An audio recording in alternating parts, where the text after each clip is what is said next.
අයිබෝවන් අද ජනතාවගේ දුක හඳුන්වන රාජ්‍යයක් විසින් ජනතාවට දුකට පිහිට වෙන ජනතාව විසින් පත් කරගත් රජය මේ වෙන විට ජනතාවට පුදුමාකාර විදිහට නෙකුත් ආදීන් බඩුබර පටවමින් ආහාර මිල එළනක්කමින් ජීවත් වෙන්නම ක්‍රමයක් නැති කර දානවා. මම දකුණු පළාතේ හම්බන්තොට දිස්ත්‍රික්කයේ යන අවස්ථාවේදී මම ගත්තා ලුණු පැකට් එකක්.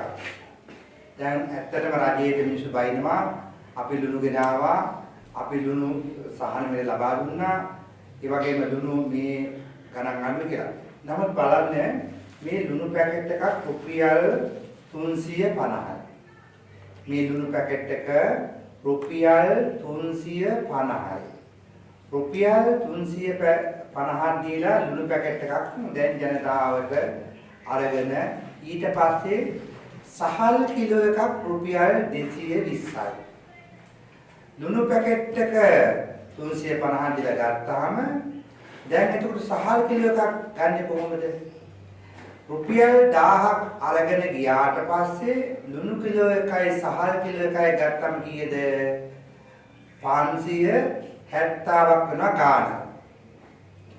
එතකොට දරුවන්ට අවශ්‍ය කරන බිත්තරයක් ඊළඟට අවශ්‍ය කරන යම් වෙනත් දෙයක් ගන්න පුළුවන්ද? මේ ඉදිනදා කුලී වැඩ කරන ජනතාවට දුප්පත් ජනතාවට ජීවත් වෙන්න ක්‍රමයක් තාම සකස් කරලා මේ වත්මන් රාජ්‍යයේ දීලා නැහැ. ඒ වගේම තමයි මහා පරිමාණයෙන් අමාත්‍යවරු ටික කෑකෝ ගහනවා අපි තමයි කරන්නේ කියලා. මම ඒ සෑම කෙනාගේම ඇමතිවරුන්ගේ මන්ත්‍රීවරුන්ගේ අහන්න කැමති දැන් රටේ ජනතාවට දුන්නු සහන මොන වගේ දෙයක්ද? රටේ ජනතාවට මොනවද දුන්නේ? දැන් සහල් කියා ගන්න බැරි කට්ටිය බොහෝම දෙනෙක් ඉන්නවා. දැන් ඒක ලුණු කියා ගන්න බැරි කට්ටිය බොහෝම දෙනෙක් ඉන්නවා. ලුණු සමහර අය ගන්න ලුණු ගෑම් 50යි ලුණු ගෑම් 100යි. ඇයි? ඒ තරමට ලුණු ටික ගණන් ගියා. අපි දන්නවා ඒ කාලේ මීට 88 89 කාලේ ලුණු එච්චර ගණන් නැහැ. ලුණු සාමාන්‍ය 70 වශයෙන්ම 750ක් රුපියලක් වෙන්න ඇති කිලෝ එකක්. මොකද ඒ කාලේ ලුණු තිබුණානේ 70 ගණන් වල 7 ගණන් වල ලුණු තිබ්බේ. මේක සහල් කිලෝ එකකට වඩා ලුණු ගණන් යාවි කියලා කවුරුත් හිතුවේ නෑ. ඒ වගේම තමයි ලුණු ටිකවත් ආර්ථිකයේ ලුණු ටිකේවත් ආර්ථිකයක් ගන්න බැරිව ඉන්න වත්මන් මේ අමෙටිවරු ටික කොහොමද රටේ ජනතාවට සහන සලසන්නේ? දැන් ලුණු නිෂ්පාදනය කළා අපේ රටෙන් විදේශ රටකට යවන්න පුළුවන්. යවුවද කොහෙද යවුවේ? ආපස්සට ලුණු පිටරටම ලංකාවට ගෙන්නුවානේ. ඒක හොඳයිද? එසේනම් මතක තියාගන්න ජනතාව සිහි බුද්ධියෙන් අවධානය යොමු කරන්න මේ ලුණු ටිකවත් අපහට හරියාකාරව දීමට බැරි යම් කෙනෙක් අප විසින් පත් කරගත්තාද ඊළඟ මැතිවරණයේත් මේ වගේ දෙයක් කරන්න ආයමත් යම් අයට බලය දෙනවාද? එතකොට මොකද කරන්නේ? මේ බලය හැමදාම තියෙන්නේ කරුණා කරලා මම වත්මන් රජයේ පාලක කාර්යාලයෙන් ඉල්ලා සිටිනවා මේ ජනතාවට පුළුවන් තරම් මේ බඩු ගහන එක අඩු කරලා බඩු අඩු කරාට පස්සේ ජනතාවට ජීවත් වෙන්න පුළුවන්. දැන් විදුලි බිල සම්පූර්ණ වැඩි කරලා දෙනවා. විදුලි බලය වැඩි කරලා තියෙනවා. විදුලියෙන් ජනතාවට සාහනයක් නැහැ. ඒක කොහොමද දැන් මේ අලි මිනිස් ගැටුම් ඇති වෙන පළාත් වලට විදුලිය නැතුව කොහොමද මිනිස්සු ජීවත් ආරක්ෂා වෙන්නේ? මේක ගැන හිතන්න බැරවද? දැන් අනුරාධපුර, පොළොන්නරුව, හම්බන්තොට ආදී පළාත්වල විශේෂයෙන් අලි ග්‍රහණය වැඩි. මේ අලින්ට විදුලි රැහැන් ඒක ගෙදරකට විදුලි බුලක් දාගන්නේ බොහොම අමාරුයි. ඒක විලාවට පස්සේ අනේ පපුව රත් වෙනවා, සමහර heart attack හැදෙනවා. ඒ නිසා ජනතාව ගැන බලන්න මේ විදුලිය සම්බන්ධ තවත් IMF එක කියන විදිහට කරන්න යන්න එපා. මේක පුළුවන් තරම් විදුලිය සහන වලට ජනතාව ලබා දෙන්න සහන ලබා දෙන්න මොකද පාඩු ලබන ආයතනයක් නෙවෙයි ලිබරල් මණ්ඩලය ඒ නිසා දැන් වර්තමාන ජනාධිපතිවරයා අපි දැක්ක ජර්මනියේ සංචාරයකට ගියා. නමුත් ඒක දැම්මා යම් තැන්වලදී මේ කියන්නේ පෞද්ගලික ගමනක් කියලා.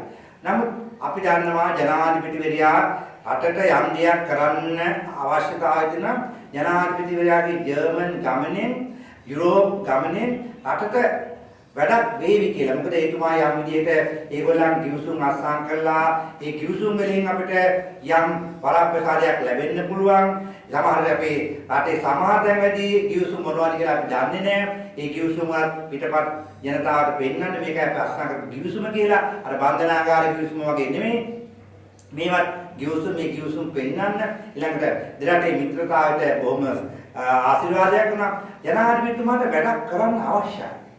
ඊතුමාට වැඩක් කරන්න අවශ්‍ය වෙලාවට සමහර අය කකුල් දෙකෙන් අද වර කොට කරන්න දෙන්නේ නැහැ කියලා. එහෙම කරන්න ඕනේ.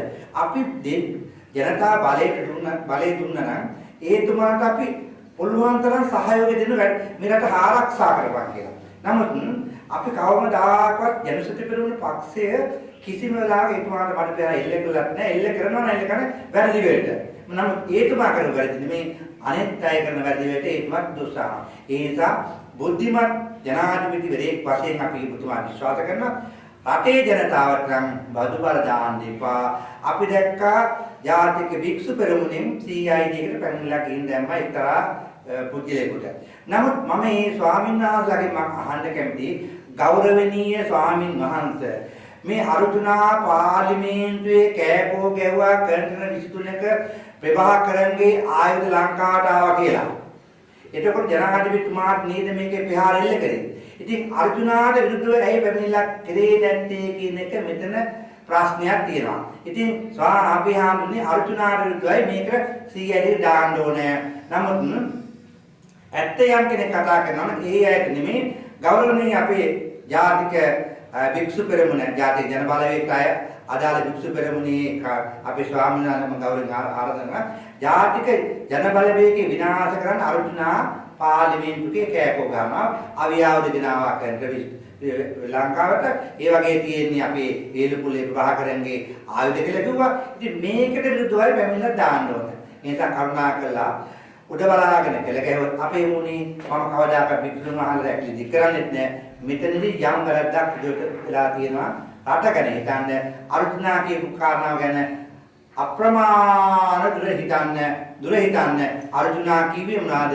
මොකද පාර්ලිමේන්තුවේ වරාප්‍රසාරමෙද පාර්ලිමේන්තු මන්ත්‍රී ගරු දොස්තර අර්ජුනා මන්ත්‍රීතුමා මේ කිව්ව කාරණා සම්බන්ධව ගෞරවනීය ස්වාමීන් වහන්සේ ගිහිල්ලා CIDට පැමිණලා දාන්න. එතකොට උවහන්සේලාගේ පැමිණිල්ල ක්‍රියාත්මක කරાવી. එතකොට අනුර කුමාර චානක ජනක මේක ශක්තියක් වෙනවා. ස්තුතියි තිරුවන් සරණයි.